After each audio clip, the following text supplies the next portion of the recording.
All right, folks, welcome back. This is something I've actually been thinking about how to talk about for a little while. We've all seen superheroes in TV shows, movies, comic books, pretty much all of our lives. Some read comics more than others. I've been a comic book fan as long as I can remember. But there's a running plot device that it's always there, but for the most part it's subtle, but it does come up from time to time when you need to shift the storyline. The latest example of this, there's actually two. One is from, I believe it was a CW show where I think it was Batman's cousin who ran an insurance agency to cover people from damage caused by superheroes. The other was in Captain America Civil War, where we got introduced to the Sokovia Accords. Now, I will give you a spoiler warning for Civil War and pretty much the entirety of the MCU here. If you haven't seen it and you want to, without having it spoiled, stop now. If you continue, I will be discussing pretty much the plot of the MCU from Iron Man through Endgame to a point, although it kind of just dwindles after Civil War. So in a nutshell, I mean, the MCU from its inception through Civil War, you pretty much know it started with Iron Man. Tony Stark, kidnapped by terrorists, builds the Gen 1 Iron Man in a cave, escapes, and so on and so forth. Iron Man 2, we see him going up against Justin Hammer and Whiplash. Iron Man 3, happening after the Avengers, was him against the Mandarin. All of these things involve large-scale property damage happening wherever he has to fight. Now, in the first movie, it was either in the Middle East and the damage was to terrorists, or it was at his facility. Iron Man 2 destroyed the World's Fair. Iron Man 3 actually destroyed a large shipping yard. But it's the Avengers where this plotline really begins to be set up. The Earth is attacked by basically a mindless army controlled by Thanos. Happens over New York City, and the city is just demolished over a several block area. When we get to Age of Ultron, that one is, I'll almost agree with Secretary Ross on this one. That one was on Tony and Banner. They created Ultron, they loosed it on the world, and Ultron destroyed a city. But Avengers was in no way their fault. Captain America the Winter Soldier is the one where we learn that Hydra has been basically running S.H.I.E.L.D. since the 60s or so. Operation Paperclip brought in the former Nazi scientists into the science division, and of course they infiltrated everywhere they could. And we see the helicarriers fall, destroying the Triskelion and causing other property damage around DC. Now, in Civil War, Secretary Ross brings all these things up. And the one thing I would like to see in one of these situations is, say, Captain America say, well, Secretary Ross, it was S.H.I.E.L.D., not us, playing with the Tesseract that notified the extraterrestrial army that we were here and brought them here, and we had to stop them. Would you rather us let the Earth be destroyed? Or for, Winter Soldier, well, Secretary Ross, it was Hydra that infiltrated S.H.I.E.L.D., not us, and launched helicarriers that were going to murder a few million people that they deemed would fight their work to rule the planet, should we have let them succeed in murdering 20 million people.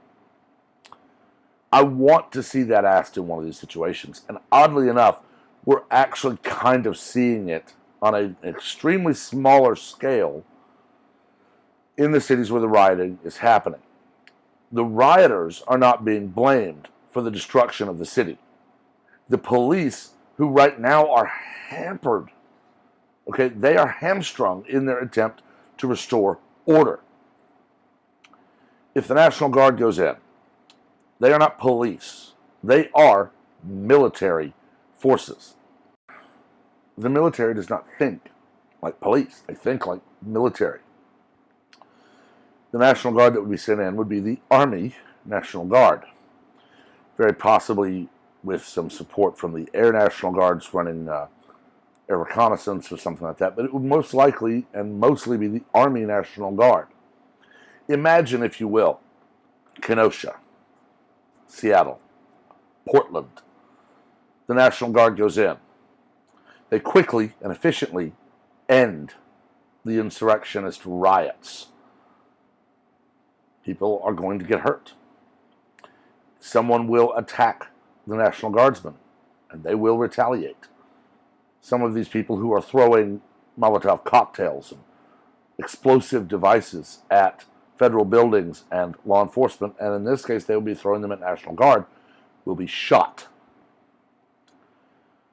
The mindset of the Democrat mayors, Democrat governors, Democrats in Congress, Democrat DAs is to blame the people stopping the violence. Can you imagine if we saw a proposal in Congress after the National Guard restores order to these cities that are burning, proposing that police be hamstrung? Very oddly, the first video I did where I really started posting was about a parody website that had announced officers would be required to radio their supervisor and request permission to engage their sidearm to defend their lives. They would have to justify defending themselves. Imagine, just for a moment, a real-world application of something like the Sokovia Accords, where instead of powered individuals, like Inhumans, mutants, people who had been experimented on, like Steve Rogers, it is law enforcement that must wait at the station, not enforcing the law. No traffic stops, no DWI stops, no stopping domestic violence, none of it. When they get a call to 911, 911 has to call a special review group to find out if the crime is of serious enough value to warrant a police response. And then even after that, if they are granted permission to go and stop the murderer who is barricaded in a house, threatening to kill everyone inside, and they actually rescue everyone, they're told they have to pay for the door they broke down, and they have to pay for the counseling sessions for the people who were traumatized by the murderer that the police stopped. It makes no sense. I realize that comparing these two is a stretch, but it is a mindset that is sadly spreading. That the people who are working to stop crime are the victims. I've not seen the footage of Jacob Blake. I'm waiting to hear more information, and I'm waiting to see if a couple of people that I follow who happen to be former law enforcement show the video. I don't trust any news organization to show the actual video in its entirety, uncut, unedited.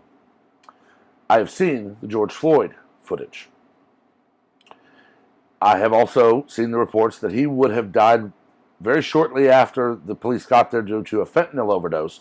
I still believe that Chauvin should not have put his knee on the man's neck.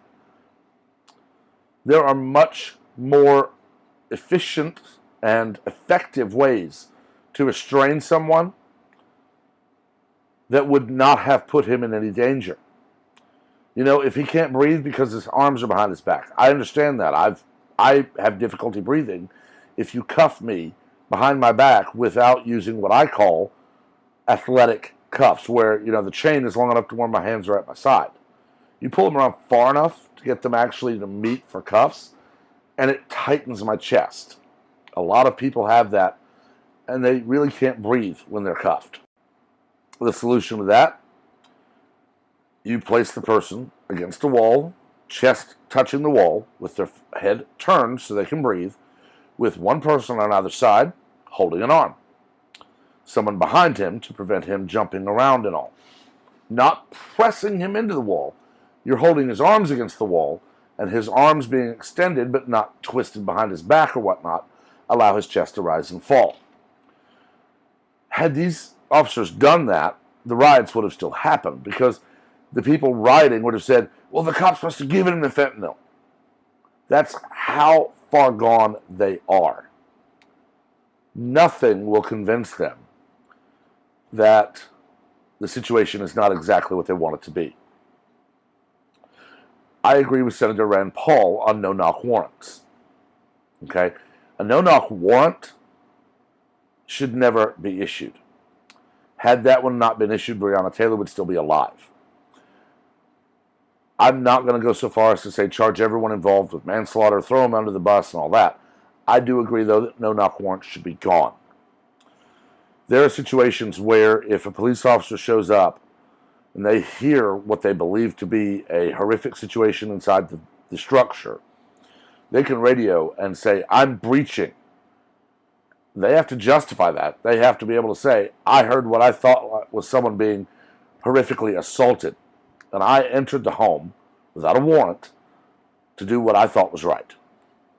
You know, let them defend themselves to IA and to the DA. 9 times out of 10, they're going to be able to do it. The bad cops, weed them out. Okay? Just like every other profession there is. I was a sheriff's deputy for a year. Did not enjoy the work. I made some friends, yes, but that was a job. And anyone who has ever worked a job they didn't like, they'll tell you the difference between a job and going to work.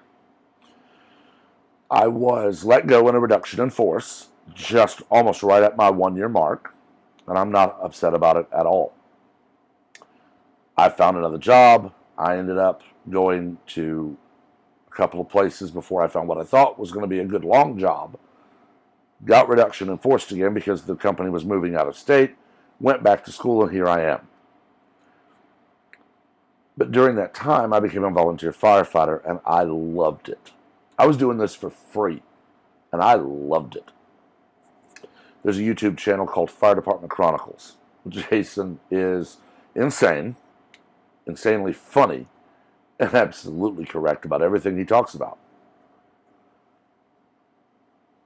But that's because the firefighters love their jobs, and we weed the bad ones out.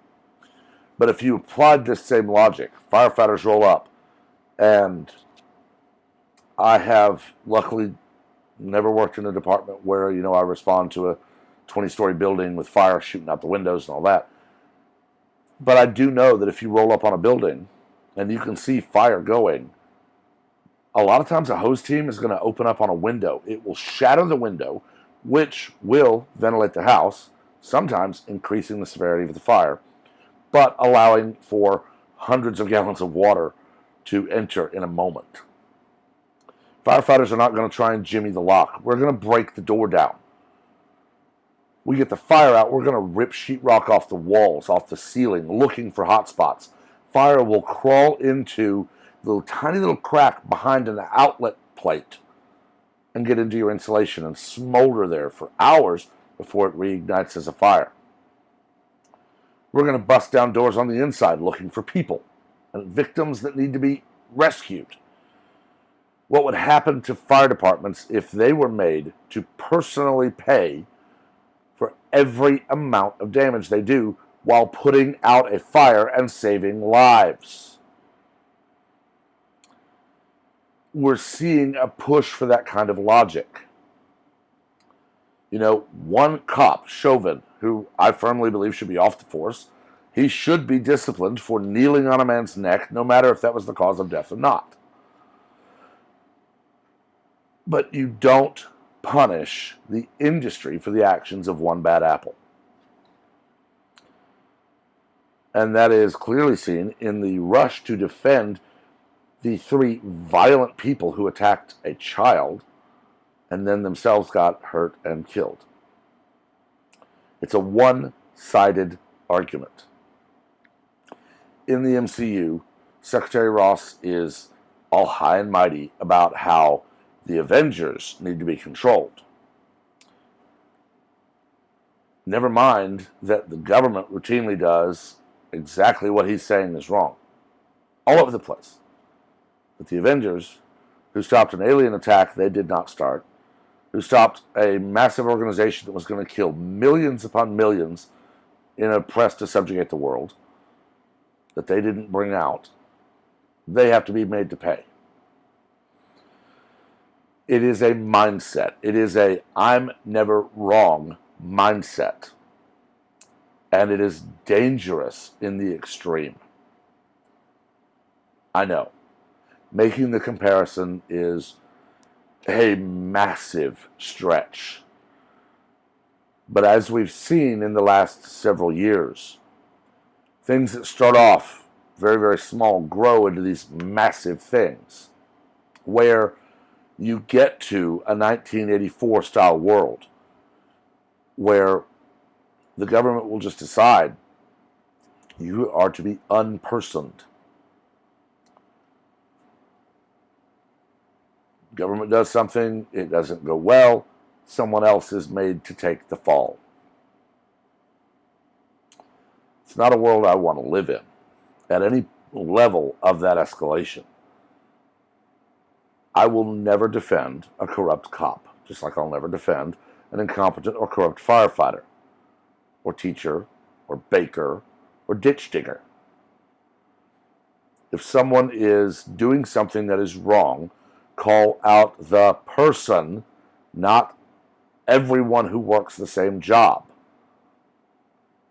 It's that simple.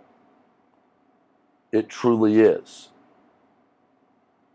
Every discharge of a firearm, whether it involves someone being struck by the bullet or not.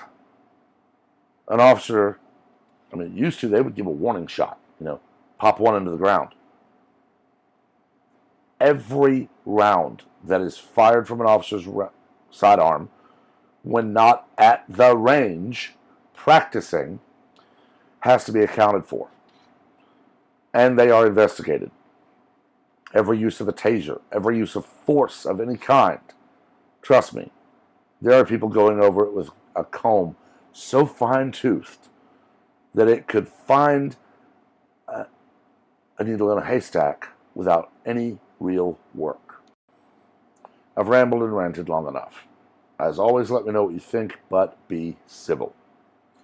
I've run into far too many people who go off half-cocked, insulting and ranting about anything and everything that is not anywhere near the topic. We can disagree civilly and learn from each other. That is the point of debate, is to disagree civilly so that you both learn something. As long as we do that, we're fine. Make sure to like and share the video. As I've said, it influences the algorithm and it also helps grow the channel and grow the conversation. I am still doing the giveaway, 500, 1,000, and 1,500 subscribers for 1, 2, and 3 books respectively. So you'll want to subscribe and turn on notifications. So videos like this that drop unexpectedly, you'll be aware of them. Do have another video coming next Wednesday on the Revolutionary War era, and likely a video after that at least as well in that era, before we're able to advance into U.S. history in the actual United States. So those post every Wednesday, 10 a.m. I do like to keep those on a schedule, as I know not everyone turns on notifications. I have them turned off for a lot of channels. But you do want to be subscribed because, again, that helps the channel. Until next time, have a wonderful day.